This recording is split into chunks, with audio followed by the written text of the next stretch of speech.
Hello, my name is Keith Bailey. I'm here to do a recap on NFL Week 9, which is a very interesting week.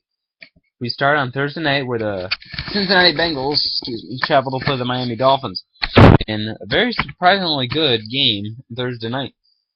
Miami was able to come away with an overtime victory, 22-20, in the third ever game that has ever ended with a safety in overtime. So very good win by the Dolphins. They needed that win, but there's problems in the locker room in Miami, and that's not a good thing going forward. And I think that could really hurt the team as well going forward. But Cincinnati, they have a 2-game lead in the division, but they better be careful because there's a certain Ohio team behind them that's starting to come put it all together.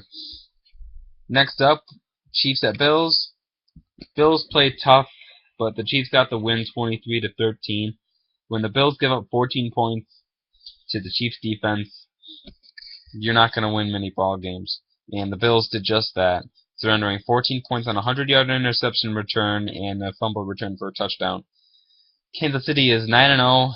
Yeah, they have problems, but what team doesn't have problems? You know, they're 9-0, that's all that matters. Next up, Falcons at Panthers. The Carolina Panthers, the league better start taking notice because this team is solid. They just beat up on a division winner from a year ago. It was as bad as the record is, they still beat them. And I was wrong about Cam Newton when I made my picks to start the year. I had the Panthers going 5-11, and right now they're 5-3. So they proved me wrong, and I'm glad they did. I like Carolina.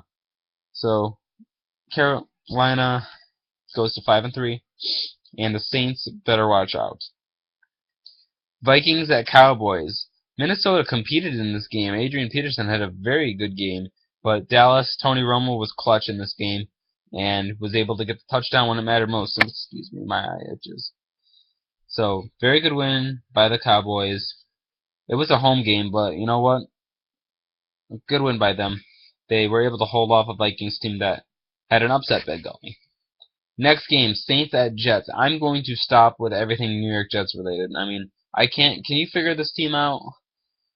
They're 5-4. They haven't had a bye. I'm glad they have a bye this week, so Tennessee can whoop the winless Jaguars and take that sixth slot for a while. But the Jets have very good signature wins, but very ugly other performances. And they've alternated wins and losses, and they're tied for the longest streak when it comes to that. So, you know what? Good win by the Jets. Saints are clearly not as good on the road. Next up, Chargers at Washington. I picked this game. I picked the Redskins to win, and I'm glad I did. I really have a feeling that the Redskins are going to somehow win this NFC East. You heard it here first, folks. I think I may have said this in my other video, too. I think the Redskins are going to win the division. This is a very good game against a team coming off a bye that was traveling to the East Coast, and San Diego has the worst goal line package I've ever seen in my life. But still a very good win by the Redskins, who are coming into their own. Next up, Titans at Rams. I was sweating in this game. When I was watching on the drive charts and everything, it had me sweating for a little bit. But, you know what? Tennessee got the win. That's all I care about. You know what?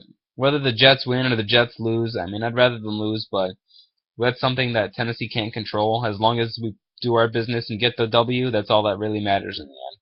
So, Tennessee was able to get the win. And we go back home for a meeting with the winless Jags, which I am not looking past, because I tell you, Jacksonville, seems like every time we play them, we end up losing one game a year to them. So I'm not going to set anything in stone quite yet. Next, Eagles at Raiders. We all saw this one coming. It was obvious Nick Foles was going to throw 7 touchdown passes. I called it from the beginning. You know, I mean, it's obvious. I mean, I had a feeling he was going to have a big game, and he had a big game. And I knew he was going to throw 7 or 8 touchdown passes. I'm kidding. I had no idea he was going to do this. I had no idea the Eagles were going to put up a 50-burger on the Raiders, who just finished beating up the Steelers in Oakland. That is not the way you want to follow up a good performance. Very good win by the Eagles. There's that offense. If you don't let Nick Foles start for the rest of the year, there's something wrong with that organization. Next up, Buccaneers at Seahawks. Speaking of something wrong with an organization, Tampa Bay almost was able to pull off the win against Seattle, but the Seahawks proved they're a better team, coming back from 21 down, and beat the Buccaneers 27-24 in overtime. Seattle might have, to worry a little bit though, because they've been scraping by recently. They shouldn't have beaten the Texans. They easily could have lost to the Rams, and they easily could have lost to the Buccaneers. And my Titans. We'll throw them in there. Why not? Makes me feel good about myself. Alright. Ravens at Cleveland. I picked Cleveland to win this game.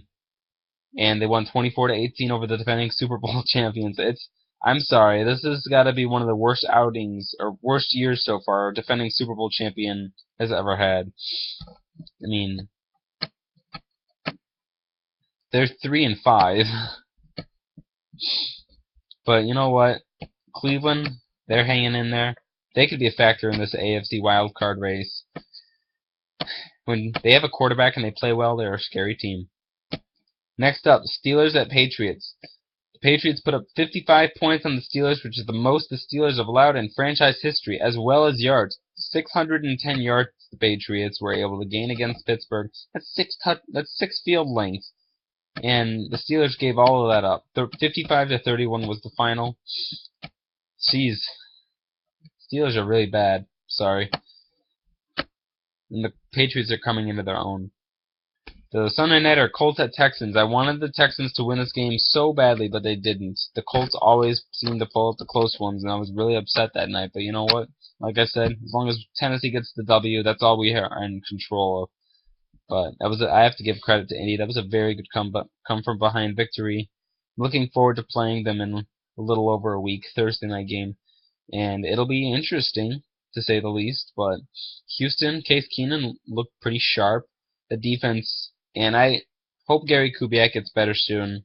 I also hope John Fox gets better soon. And then next game, the Monday Nighter. Battle of the backup quarterbacks, and the Bears ended up winning in Lambeau Field, because we all saw that one coming. Aaron Rodgers is out for about 3 weeks, which isn't that bad, but considering how tough this NFC is right now, those 3 weeks could be very big, and they could play a factor into where Green Bay is going to go this year, because at this point, they might even miss the playoffs. It seemed like a lot going into this game against Chicago, but you know what? 15 minutes, it's crazy. 15 minutes and the entire outlook on your season changes.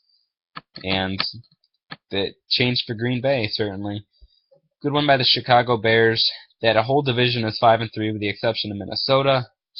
And I'm going to put my money in Detroit to take the division at this point, because they're the only ones with a healthy starting quarterback. But you know what? We'll see how the rest of the league plays out. This race for the 6th seed and the 5th seed in the NFC playoffs. NFC playoff battle could be very interesting, because division winners, if they're clear-cut, we got Seattle, we got Dallas, assuming Dallas keeps it. We have the Saints, assuming the Saints keep it. And then whoever comes out, Chicago, Green Bay, or Detroit. And then your wild card team, say if Detroit wins the division, you got Chicago fighting, Green Bay fighting, Carolina fighting. Arizona's not going to go away without a fight. San Francisco.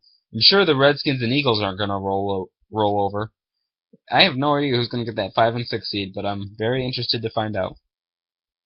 And now, the NFL does its own segment called Stick a Fork in Them. I'm going to do my own segment that's a little more in-depth, because they are very loose in sticking forks in teams on NFL.com. They stuck a fork in the Redskins when they were 3 and 6 last year, and look at what happened. So, I'm going to do the ones that are obvious. I have 7 teams, not officially eliminated from postseason contention quite yet, like statistically speaking. None of them are. No teams really are until week 11. But I'm sticking a fork in these teams. I don't think they're going to make the playoffs. I think there's a 0% chance any of these teams will make the playoffs. Jacksonville, Tampa Bay, Atlanta, Minnesota, St. Louis, Pittsburgh, and Houston. Jacksonville's just terrible. Tampa Bay is also terrible. They're 0-8. I mean, the winless teams, obviously. Atlanta, if they keep playing like this, they're 2 and 6. Well, Atlanta, the Vikings, and the Rams are all from the NFC, but all those teams I reeled off that are fighting for that 6 seed, there's no way a 2-6 Falcons squad, a 1-7 Viking squad, or a 3-5 Rams squad with a backup quarterback is going to do anything. Especially the Rams, considering they play in one of the toughest divisions in football. And I'm sticking a fork in all three of those teams. And I don't think they're going to make the playoffs. There's always next year, but you know what? That NFC is a battle with the exception of the Bucks, Falcons, Vikings, and Rams. The other 10 teams are certainly going to be fighting, and I'm not going to eliminate any of them for a while unless something dramatic happens. Steelers are eliminated. I'm eliminating them. They give up 55 points, and look at the second half of their schedule. There's no way they're going to come back. And I'm also getting rid of Houston as well. They're 2-6. The only way they can make the playoffs is if they get a 6-2 stretch, and that's just for a wild card. And that's even an 8-8 record. That might not even be enough. So those are the 7 teams that I'm sticking a fork in. That means there's 25 teams Super Bowl title. I'm keeping the Giants in it because that NFC East race is still open. I'm definitely keeping Cleveland in it. Let me go. I'm definitely keeping the Bills in it. I'm not rolling over on the Bills quite yet. Jets are obviously still in it. Tennessee's still in it. Seahawks, well, they're up there. I'm not eliminating the Raiders. I'm not eliminating the Chargers. Not eliminating the Redskins. I mean, you know what? It's a very, very good year for football. That's all I have to say. So, I will do another video very soon about my picks. Thank you for watching. Please subscribe, and you guys all have a good night.